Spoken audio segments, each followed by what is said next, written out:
we've been here for a second, maybe a fraction of a second, really. Yeah.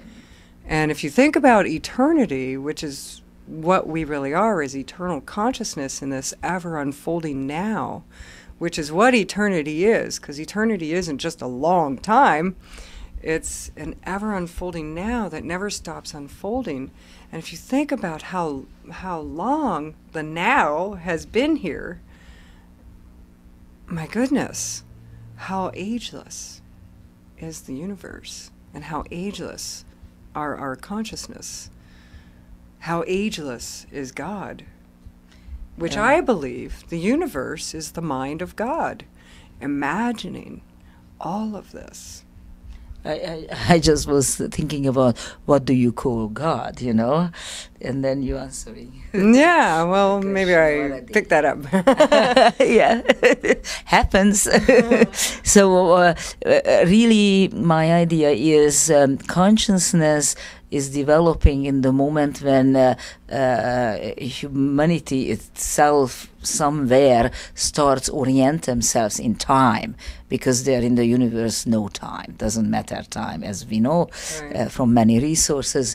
So the moment when the calendar is inventing, then immediately starts practically the conscious mind to develop, because now we have a point to go on. Is it correct? Well, I think consciousness existed long before the idea of time. Time is a product of consciousness. Calendar, I mean. The calendar is a product of consciousness. All of it is a product of consciousness. Light, darkness, forms, time, space, all of it is just a product of the imagination of God, a product of consciousness. And there is this permeating sea of consciousness that's everywhere, whether time exists or not. And so time starts and stops, and yet consciousness is still there and exists. And again, I say the development, the evolution, it's only happening in the world of form. It's not happening to consciousness itself, because consciousness is already whole. It's already perfect. It's already what it is. Consciousness is consciousness is consciousness. But all the forms that consciousness produces, that is what starts in time, that's what lives in space, that's what lives in these mental constructs that are created in order to structure experience. And why does consciousness do this? Because it can. It came to my mind when you say consciousness, living organism can have the consciousness. Yeah. Obviously, no unorganic matter can have that. Actually, I believe inorganic matter has consciousness too. Every atom in the universe is the center of the universe and is the center of consciousness, wherever that is. You're the center of the universe, from your point of view. I'm the center of the universe, from my point of view. All the atoms in this microphone are the center of the universe, from their point of view. They're sentient. I believe all parts of every atom, every tachyon, every molecule, every thing that makes up objects, they all have their own experience somehow of the universe. And whether they have a mental body and a psychological structure like we do, we don't know. I don't know what the mental structure or the psychology of an atom is. We can only imagine that. But I'm sure that they have some sort of experience that's different than ours, which sees itself as the center of the universe. Well, so actually to define consciousness is not so simple anyway, if you view it from that viewpoint, because for me consciousness always related to a chemically functional brain, right.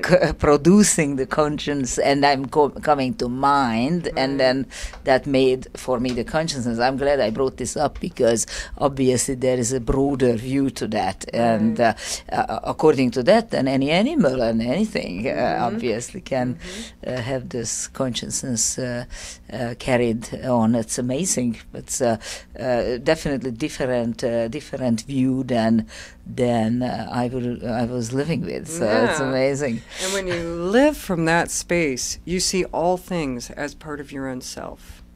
all people, all beings, all animals, all objects, they become part of this one self. They are who you are. It's a sea of consciousness. When you feel alone, you're not alone. It's highly populated.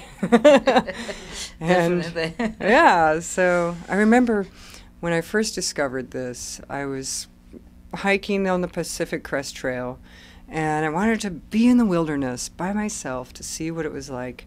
And it began a 6-year process that I spent a lot of time in the wilderness just being alone, meditation and inspecting self-inquiry and inspecting reality and what is this all about. And I remember the first week was pretty rough. Oh, I wish there was someone to talk to. There's no one to talk to out here in the middle of nowhere by yourself. And then the second week, the mind started quieting down, and I started being more mellow. By the third week, I was at ease with it. It was like, okay, this is actually really peaceful. It's easy to be zen when you're by yourself on a mountaintop. It's hard to be zen on I-405. But when you're by yourself, it gets easier. And then by the fourth week, I started realizing that all these trees, all these rocks, all these animals were having their own experience, and they were sentient beings that you could literally experience as having their own psychology, having their own emotional experience, having their own ways of even communicating with you. And at first I'm like, I did not hear that. That is not possible. But the more time I spent in the wilderness, the more I realized that it is highly populated in this universe as to sentience everywhere. Consciousness is everywhere, and it doesn't have to have the forms that we think it needs to have in order to be sentient and conscious. I was thinking about when we would cut out an amazing, whatever tree, any living tree, and then I think about those 2,000-3,000 years old trees and the redwoods here or South America daily. How many trees are cut out? So what is going on with humanity? Where is the consciousness? Well, I'd say there's some waking up that needs to happen, realizing that it's all one self, and if you hurt one part of the self, then the whole self hurts.